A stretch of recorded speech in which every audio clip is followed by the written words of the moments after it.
Olá, boa tarde, amigos telespectadores da TV Cultura Litoral. Começa agora uma nova edição do Opinião Litoral, que recebe nesta segunda-feira, 25 de novembro, com muito prazer aqui nos estúdios da TV, o professor, advogado, ex-deputado federal Vicente Cassioni.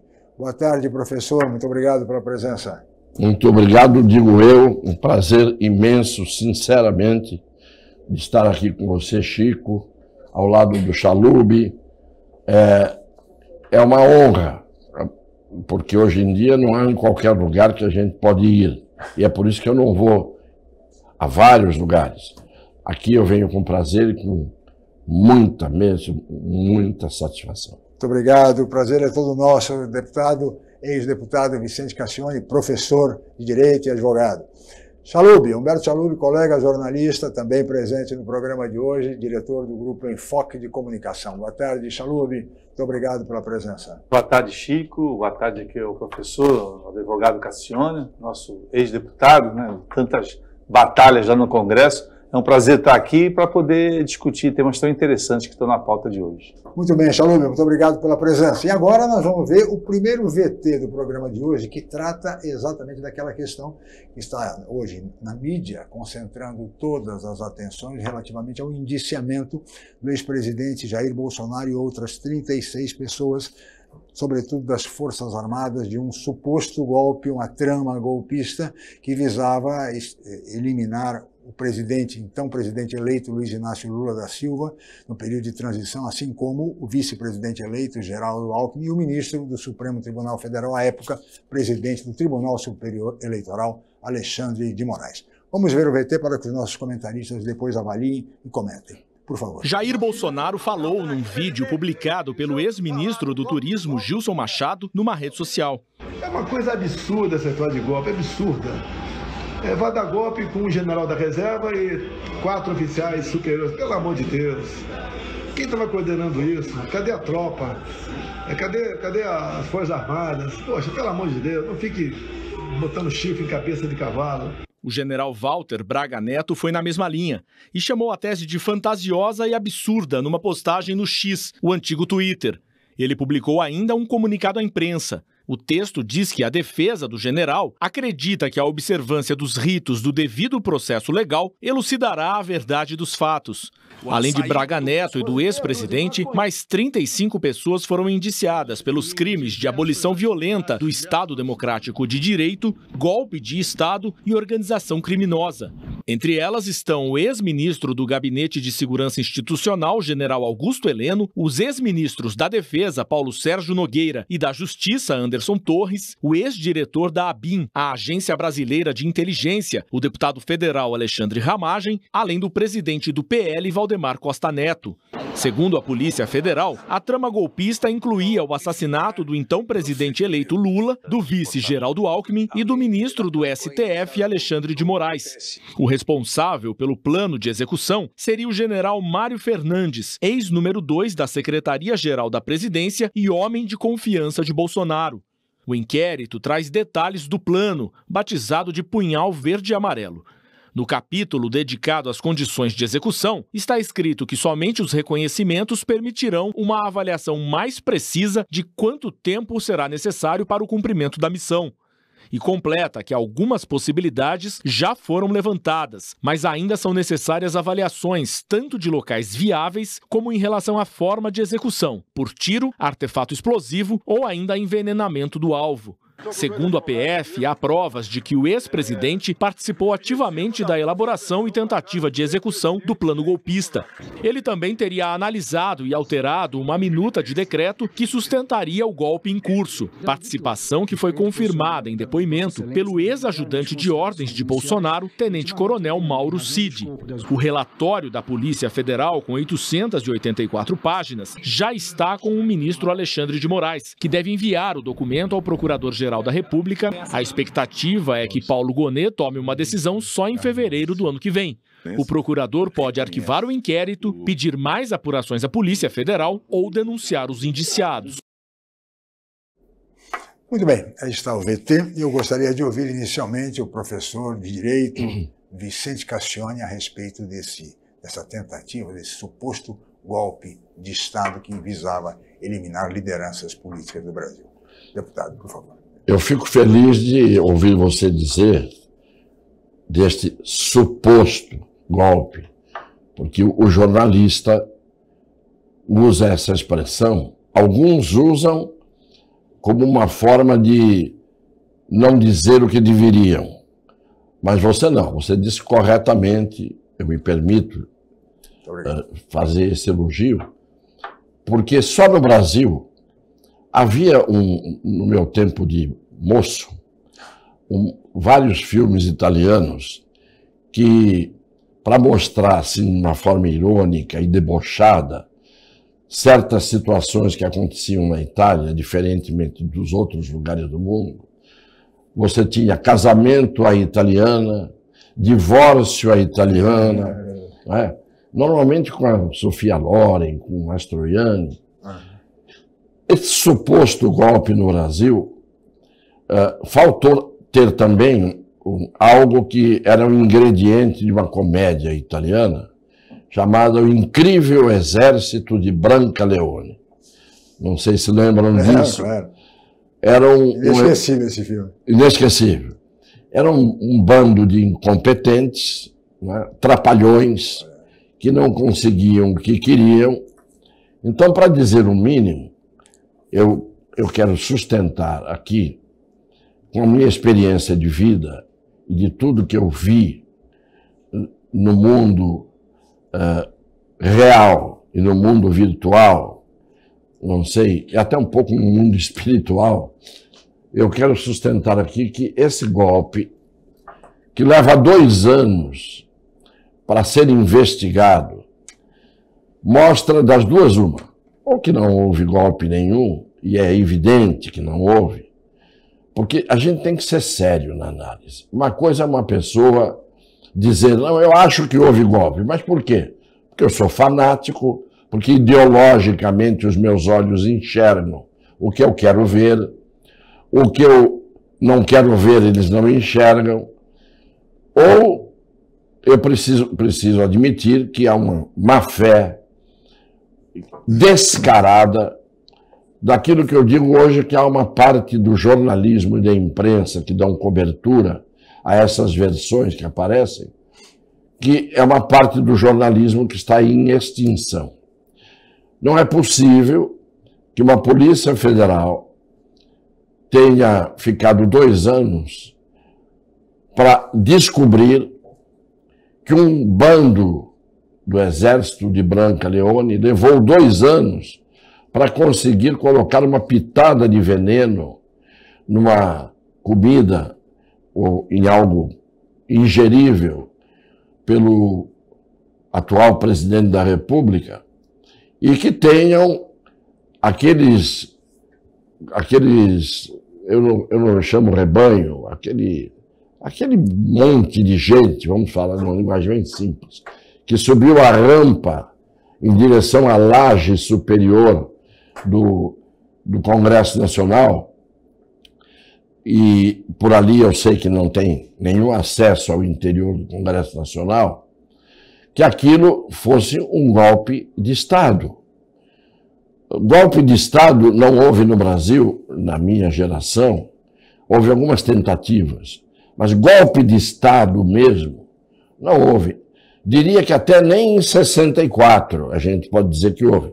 Se alguém me disser em 68 consolidou-se uma anomalia que poderia ser chamada de golpe, 68 sim, em 64 não se disparou um único tiro de revólver de brinquedo de espoleta no Brasil. Um único, do Oiapoque ao Chuí, principalmente na região do Chuí, que era no Rio Grande do Sul, de onde o Jango e o Brizola pularam a fronteira e saíram pacificamente do país. Dizer que houve uma tentativa de golpe, eu não vou nem falar juridicamente por enquanto, só se você me perguntar. Esses crimes que estão sendo apontados por esta vítima, suposta vítima, que é o senhor Alexandre de Moraes, que ontem até no despacho que foi dado pelo Toffoli, na votação, constou, não votou o ministro Alexandre de Moraes impedido. Se ele está impedido nesse caso, ele está impedido praticamente em todos os casos que envolvem aquilo que ele indevidamente, como vítima, fez, como investigador, denunciante, membro do Ministério Público, que ele já não é mais, ele já foi, delegado de polícia, inspetor de quarteirão, tudo isso a gente pode dizer do senhor Alexandre de Moraes. E no episódio agora, esse episódio também como vítima, né? Como vítima, como vítima. E ele fala na terceira pessoa dele. O Vicente Cassione, entendeu? Que você está entrevistando hoje, é a mesma coisa. Quer dizer, tem a dizer isto. Sabe que certas... Eu vou terminar, porque eu começo a falar, quando eu fico indignado, eu fico ainda mais prolixo e mais verborrágico, quase parlapatão. O que eu quero dizer é o seguinte, esse Alexandre de Moraes, ele tem muito a ver com o Lombroso. Cesare Lombroso foi um gênio, né, que descobriu, no final do século XIX, 1886, a tipologia do homem criminoso. Ele escreveu um livro chamado O Homem Criminoso. E ele criava a imagem com base na morfologia da pessoa, na tipologia, orelha, boca, nariz, facies lombrosiana. Facies lombrosiana, perfeito. É bom a gente trabalhar com gente inteligente, preparada e culta, porque fica mais fácil. E normalmente o criminoso ele vai se deformando com o tempo. Você pode perceber que alguns vão, de uma cara normal que tinham quando eram crianças, vão se deformando. Eu diria, para terminar, que o Alexandre de Moraes é um lombrosiano, para dizer o mínimo. Deputado, professor, eu vou pedir a sua licença. Chalub também. Nós temos que fazer um rápido intervalo, mas na volta eu gostaria de ouvi-lo, Chalub, você fazer a avaliação a respeito desse episódio que acabamos de mostrar no nosso VT, no primeiro VT do programa de hoje. Vamos agora para um rápido intervalo, nós voltaremos em seguida com a opinião para ouvir Humberto Chalub.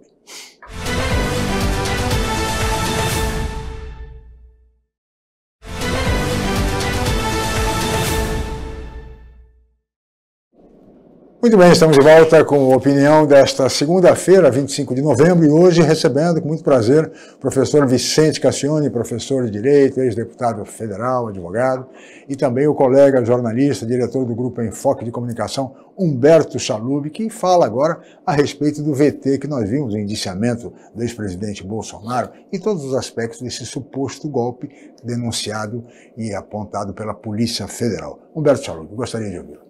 Chico, eu penso que todo esse episódio aí é mais um capítulo, né, desse período que a gente vive de contradições, né, contradições da justiça, contradições da imprensa, e isso, de certa forma, tem refletido na opinião das pessoas, né, que começam a questionar, né. A gente viveu um período, se a gente imaginar que aquela invasão de 8 de janeiro, né, que foi uma tentativa de golpe, a gente tinha que também qualificar como tentativa de golpe todas as invasões que foram promovidas pelo MST, os quebra-quebras com os black blocs que ocorriam na época, né, a invasão do Ministério da Agricultura que aconteceu em Brasília.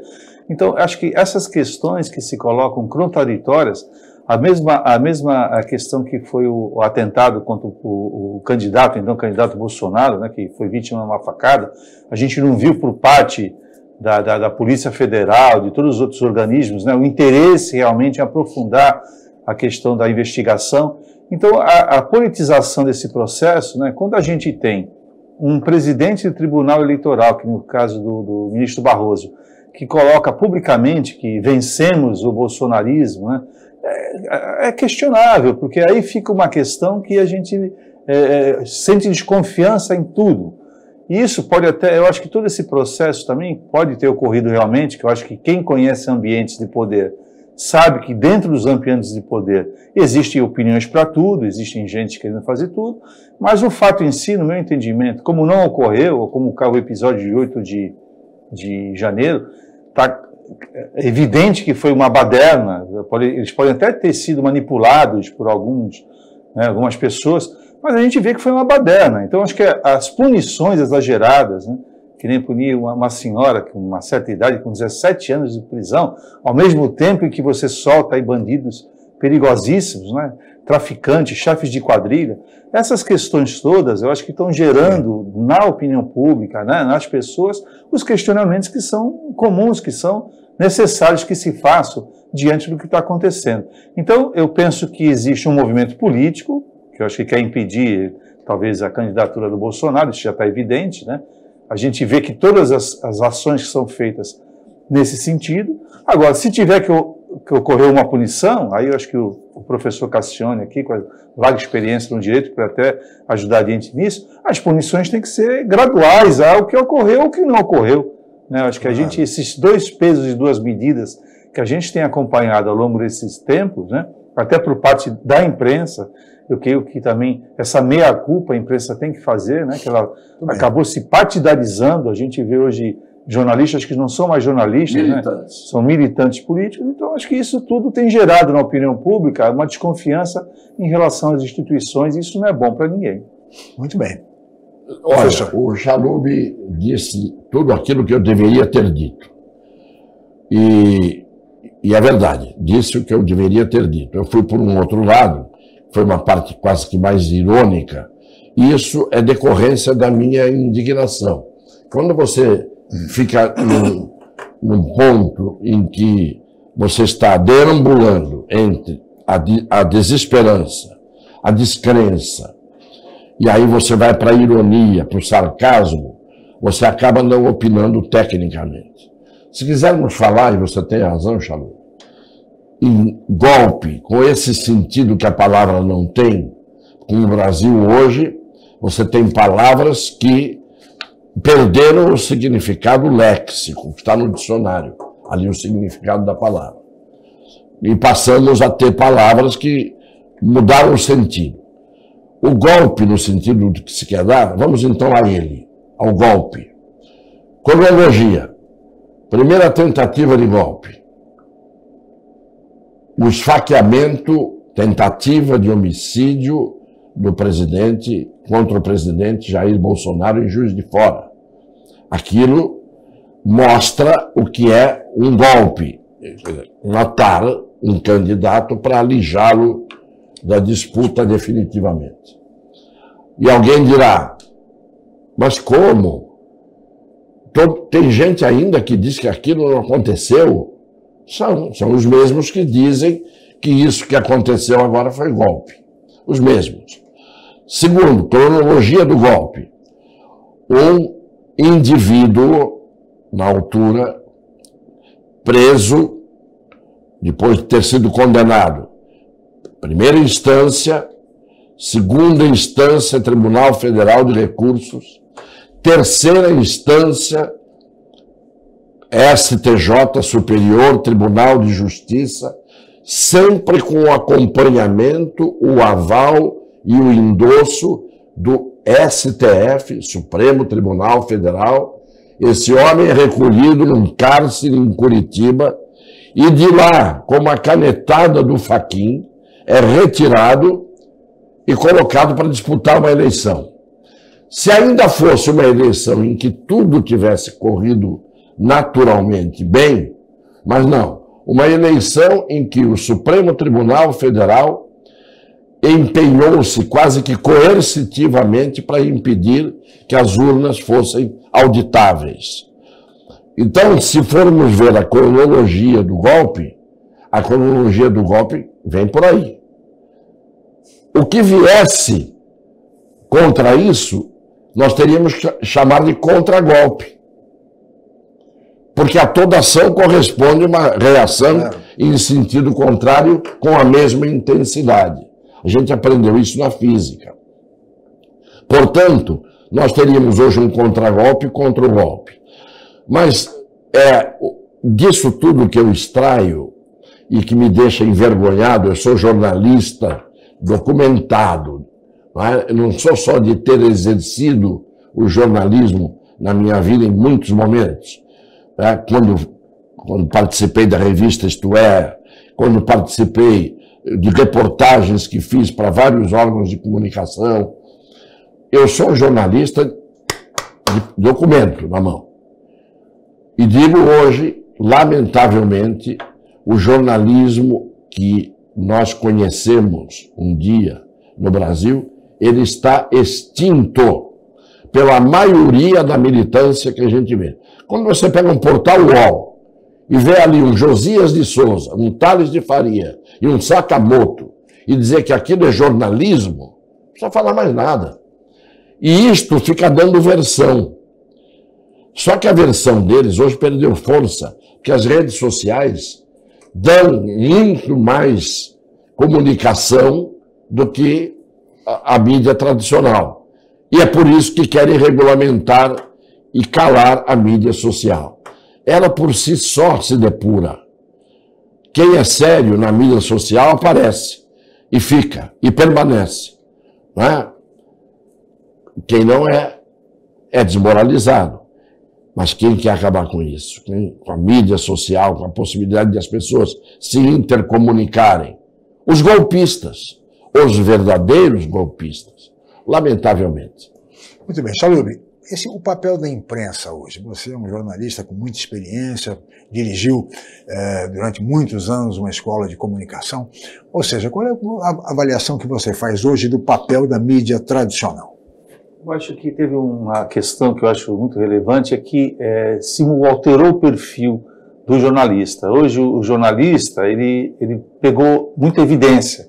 Eu acho que ele tem uma necessidade de exposição muito grande. Então, protagonista. Ele passa a ser, ao invés do fato, ele quer ser o protagonista. Né? E, de certa forma, também, eu acho que se essa questão de você aderir a um partido, eu acho que você tem direito de ter tua opinião política, a ter o teu entendimento sobre as coisas, mas na atuação de jornalista, eu acho que a pessoa tem que também assumir como se fosse um sacerdócio. Eu acho que você tem algumas atividades que você tem que ter um comportamento ético, um comportamento equânime, para que as pessoas possam realmente tomar opinião sobre aquilo. Apesar de você ter opiniões particulares, eu acho que no exercício da tua profissão, você tem que exercer ela dando espaço para que todos possam falar igualitariamente, né, trazendo realmente as provas da denúncia, não servindo de ponte para que, o que a gente nota agora, por exemplo, as questões vêm em pílulas, né? Então, vai se construindo uma narrativa em pílulas. Um dia, na segunda-feira, se coloca que isso aconteceu, aí passa uma semana, olha, isso aconteceu, mas isso também aconteceu. Então, aquilo vai se criando um conceito, às vezes equivocado sobre a coisa, sem dar oportunidade para que as outras pessoas também se manifestem. Só concluindo, claro, Chico, é que o Cassiano falou, hoje nós temos o advento da rede social, onde as pessoas hoje podem interagir. Exatamente. Então, você faz uma matéria equivocada, a pessoa que é vítima da matéria fala assim, olha, eu estou entrando aqui na rede social para dizer que ele mentiu, porque eu tenho as provas de que isso é mentira. E isso não existia, né, Chico? Havia o direito de resposta. Os veículos eram dominantes, né? Eram dominantes. Então, eles falavam e a pessoa tinha que aceitar. Hoje não. E hoje a justificativa, que eu fico assim, é a seguinte, qualquer um vai para a tela e diz assim, eu apurei com as minhas fontes. Sim. Que fontes? Nome. Com quem? Apurei com as fontes, não quer dizer absolutamente nada. Mas é protegido pela legislação, a fonte. É muito cômodo dizer assim, apurei com as minhas fontes. E expressa aquilo que bem entende, sem maiores consequências. Só para posso rapidamente. É a questão do financiamento dos veículos de comunicação, com verba pública. Eu acho que essa é uma coisa muito pouco discutida no Brasil. Eu acho que a população também, da mesma forma que se discute investimentos em educação, em saúde, também tem que se questionar os investimentos que são feitos aos veículos de comunicação. De que forma são feitos, quais as políticas são adotadas para se prevalecer aquele ou outro veículo. Né? É verdade. Muito bem. Salub, vou pedir sua licença, professor Cassione, vamos para mais um intervalo, voltaremos em seguida com a opinião.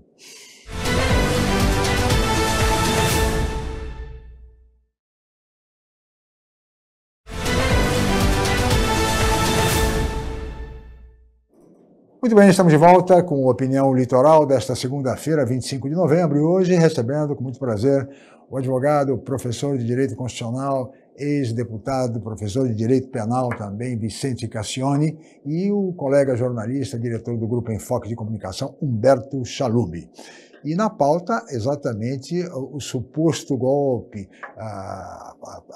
que já discutimos, já vimos um VT, já discutimos nos 2 primeiros blocos, e vamos continuar nesse tema. Só que agora, professor, eu gostaria de ouvi-lo a respeito do aspecto jurídico, do aspecto penal de todo esse imbróglio. Eu vou tentar ser bem simples. No direito penal, no mundo inteiro, no mundo civilizado e nos países em que o direito ainda existe. Porque hoje, se eu fosse mercenário, eu abriria uma faculdade, não mais de direito, que há muitas. Eu abriria uma faculdade do torto. Porque o direito, praticamente também, já não está mais sendo levado a sério. Principalmente pelos ministros do Supremo Tribunal Federal e pelos ministros dos tribunais superiores. Sem contar, para não falar, dos vendedores de sentença que andam por aí pululando nos tribunais, que é uma indecência. O que acontece? Se você pegar do ponto de vista da Constituição, primeiro, ela foi violada no sentido que se usa quando uma pessoa é violada sexualmente, ninguém precisa dizer o que é. É o estupro. A Constituição foi estuprada várias vezes e foi estuprada pelos tribunais superiores. Só isto, por si, faz com que a tal insegurança jurídica prevaleça, embora não adianta nada a gente querer dizer tem aí uma insegurança jurídica. Já não se trata mais de insegurança jurídica. Trata-se de não haver mais o império do direito. O direito foi feito para trazer o equilíbrio nas relações humanas, nas relações entre as pessoas, nas relações entre as pessoas e as instituições, e na relação entre as instituições. Tudo isso está demolido.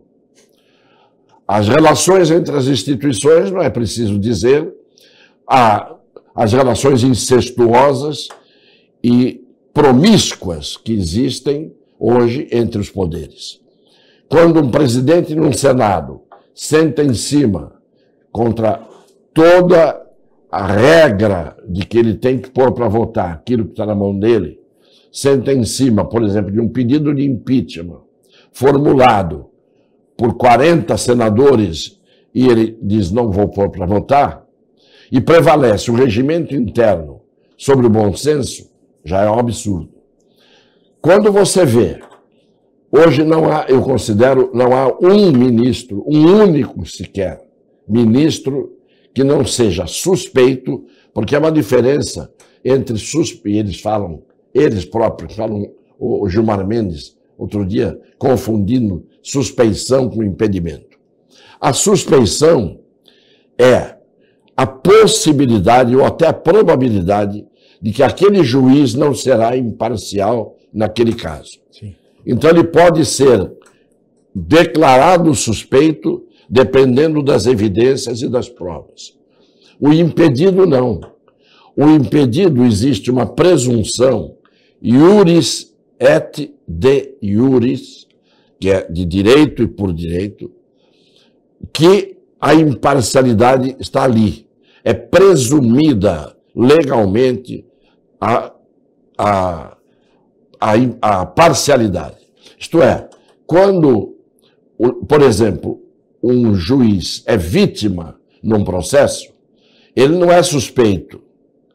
A suspeição já está abarcada pelo impedimento. O impedimento é mais. O suspeito, nesse caso, já está impedido. Porque a lei diz isso. Mas só que não importa o que a lei diz, importa o que os juízes decidem como legisladores que são, até em causa própria. Então, nesse caso do golpe, a grande dúvida de 8 de janeiro eram golpistas. O Chalub me disse com perfeição, eram predadores. Ali, muitos foram ali para filmar celular num domingo, interessante, estamos aqui dentro, olha. Tinha até vendedores ambulantes. Vamos de algodão doce. Então, esses poucos predadores, o que quebrou o relógio, o que esfaqueou a tela do Portinari, né? Esses são predadores. Que crime praticaram? Crime de dano.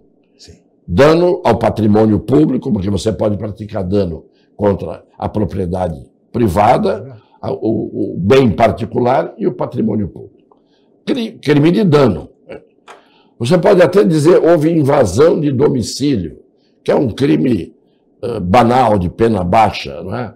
De pena leve, para dizer a expressão correta. Invadiram o Supremo, quebraram cadeiras, depredaram, aqueles poucos, porque se entrasse aquela multidão toda lá para dentro, não caberia nem 1/10 dos que estavam ali. E, na verdade, entrou pouca gente. Então, não há crime nenhum. Vamos dizer, não.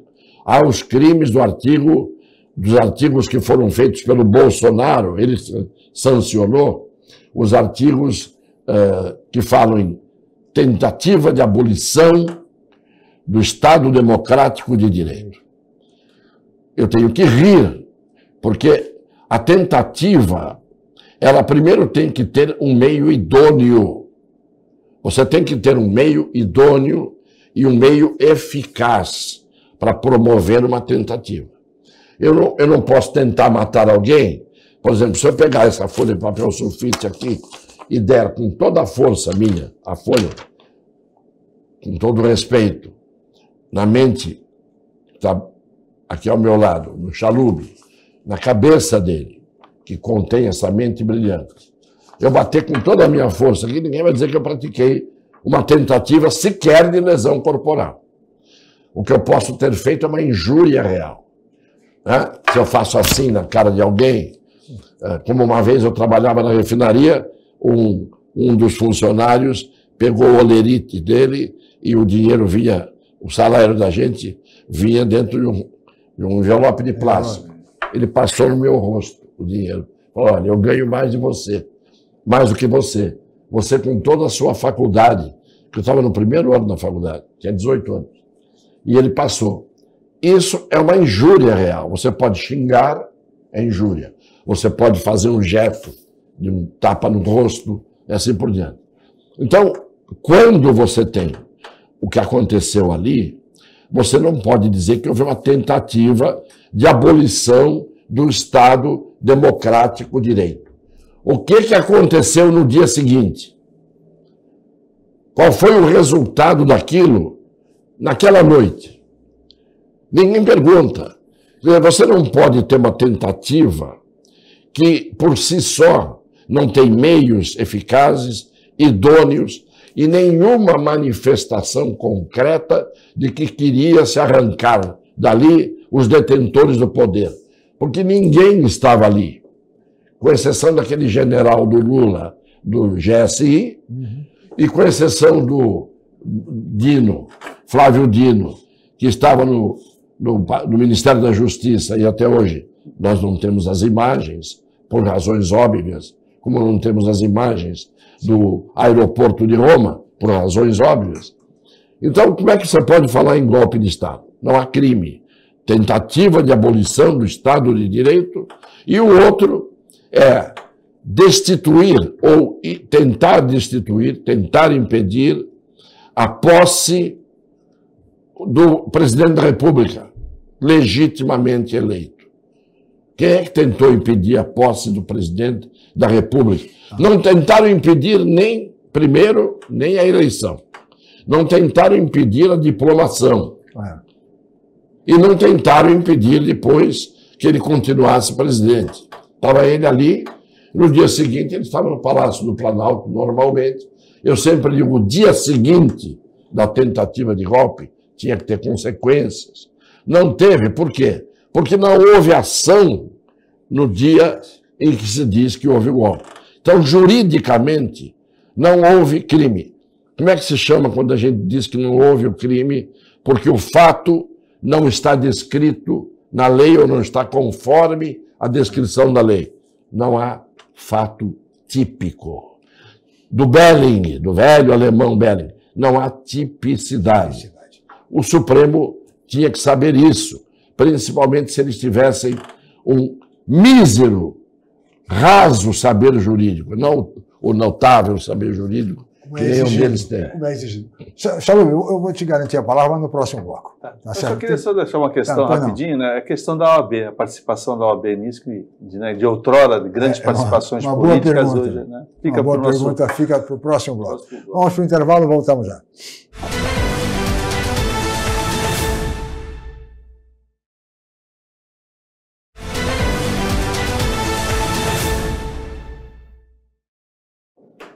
Muito bem, estamos de volta e agora vamos para o último bloco do programa de hoje. O programa contém conteúdo e tal, passa bem rápido, viu? Temos hoje, nesta segunda-feira, 25 de novembro, o professor de Direito Penal Vicente Cassione, advogado, ex-deputado, e o colega jornalista Humberto Chalubi, diretor do Grupo Enfoque de Comunicação. Chalubi, você deixou uma pergunta no bloco anterior, o papel da OAB, hoje da Ordem dos Advogados do Brasil, que outrora era um papel de luta, de resistência, hoje se fala pouco, se vê pouco atuação. Eu acho que até atuações equivocadas, né? Até a tentativa recente agora de penalizar um ícone do direito brasileiro, que é o Dr. Ives Gandra Martins, né? Por ele ter manifestado uma opinião. Então, eu acho que existe essas contradições que a gente falou no início do programa que tornam esse ambiente de desconfiança cada vez maior.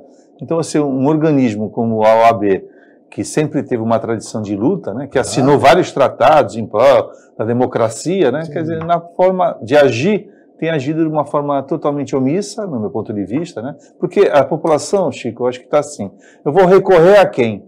Se a gente nota que o Supremo Tribunal, que é a instância maior, que seria o último órgão que a gente pudesse, de um recurso, e ele toma atitudes que a gente tem notado altamente tendenciosas, você não tem que recorrer a Deus, agora tem que pedir a Deus para recorrer, né? Então, eu acho que é esse ambiente que tem levado a esse tipo de insatisfação da população e essas questões têm se agravado em termos de violência, em termos de repulsa, né, dos mais radicais que a gente tem assistido de ambos os lados. Né? Acho que também não pode tirar toda a culpa daqueles bolsonaristas mais ferrenhos, como também não podemos tirar a culpa dos petistas mais ferrenhos. Né? Eu acho que falta esse equilíbrio, né, essa maturidade dos organismos, né, que a gente não está vendo. E a OAB, nesse sentido, tem falhado muito. Ela não tem se posicionado, né? Não tem se posicionado, acho que assim, em defesa do direito, da justiça, né? Que eu acho que é uma questão muito relevante. Né? Então, eu acho que também se partidarizou. E aí fica essa questão difícil de ser resolvida, porque as pessoas ficam sem ter para onde recorrer. Não é que eu vou recorrer. E diante disso, dá para concluir que a tal PEC da anistia, quer dizer, que visava anistiar os envolvidos em 8 de janeiro, também dificilmente as chances de ser aprovado, me parece, que reduziram-se bastante, não? Essa manobra que está se fazendo, levantando-se todas essas bobagens, é exatamente por isso, né? Para acabar com a PEC da anistia. A gente lembra quando foram anistiados todos aqueles que estavam ou exilados, ou foragidos, ou autoexilados, vieram todos. Né? E todos imediatamente foram eleitos. Ampla, geral e restrita. Tanto que o Fernando Henrique Cardoso, logo depois, já era presidente da República. Mas, e esse não foi exilado, esse se autoexilou em Paris, e eu ouvi lá, nos bistrôs, tomando o seu armanhaque, diante dos olhares cobiçosos dos exilados pobres que não tinham o que comer. Isso eu vi pessoalmente em Paris. Agora, quando vocês falam da OAB, primeiro, eu tenho vergonha da OAB hoje, vergonha. Tenho pejo, porque a OAB não me representa. A OAB, o Conselho Federal da OAB, diga-se isso, Conselho Federal da OAB, principalmente, que é a cúpula, não me representa porque não está à altura da luta que eu tive na minha vida ao longo de 60 anos advogando, e a gente sabe o que é isso. Porque o advogado é um solitário, o advogado é um solitário. Realmente, a definição é, o advogado é um solitário, um piloto solitário dentro de um avião em chamas. Porque é a tua luta. Você não, quando você é um advogado profissional liberal, né, que não tem emprego, que não tem advocacia fixa, não tem advocacia de partido, você depende do cliente aparecer no teu escritório e depende dos seus êxitos para você ser considerado realmente como um bom advogado. Primeiro, então, não me representa. Segundo, eu já nem pago mais a OAB, porque depois de fazer 50 anos, a OAB te isenta do pagamento. Do pagamento absurdo que você paga a vida inteira para a OAB não fazer praticamente nada. Terceiro, a OAB não é ela só, que é uma vergonha.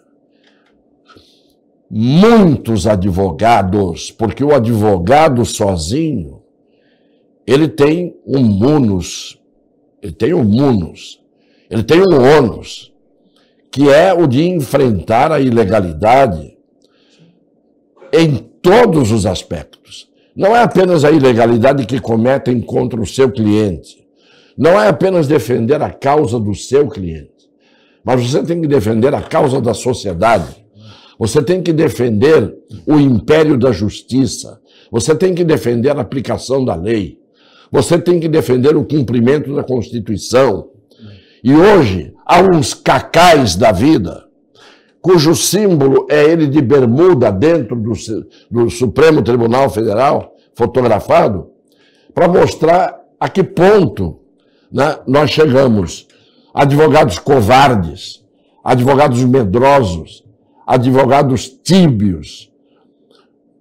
Não vou falar dos jovens, porque esses não têm culpa. Os jovens advogados foram mal formados por uma parte de professores mal formada, essa parte, e deformada, professores que fazem um mestrado com um orientador lá, que lhe dá o título, como se isso fizesse alguém aprender direito. Não é? O direito é fácil de ser entendido, porque direito é bom senso. Mas conhecer direito, quando você diz o que fizeram, Chalub, com o Ives Gandra, se o Sobral Pinto estivesse vivo hoje, talvez estivesse preso. O Rui Barbosa estivesse vivo hoje, talvez estivesse preso. O Joaquim Nabuco talvez estivesse preso. E eu ficaria aqui o dia inteiro falando o nome daqueles que foram advogados, né, e foram juristas. A OAB é uma vergonha, a atual OAB. Covarde, cúmplice de tudo isso que está acontecendo aí. Muito bem, senhores, nós já estamos nos aproximando do final do programa. Eu queria só deixar uma pergunta para que ambos respondessem, rapidamente, por favor. Diante de tudo que estamos vivenciando, de tudo que estamos vendo, Chalub, começando por você, a nossa democracia, a democracia brasileira, corre risco? Eu penso que corre sim, eu acho que porque não só pelos aspectos contraditórios que a gente citou aqui, também eu acho que tem um ponto central, o Cassiano passando a respeito do voto auditado, né?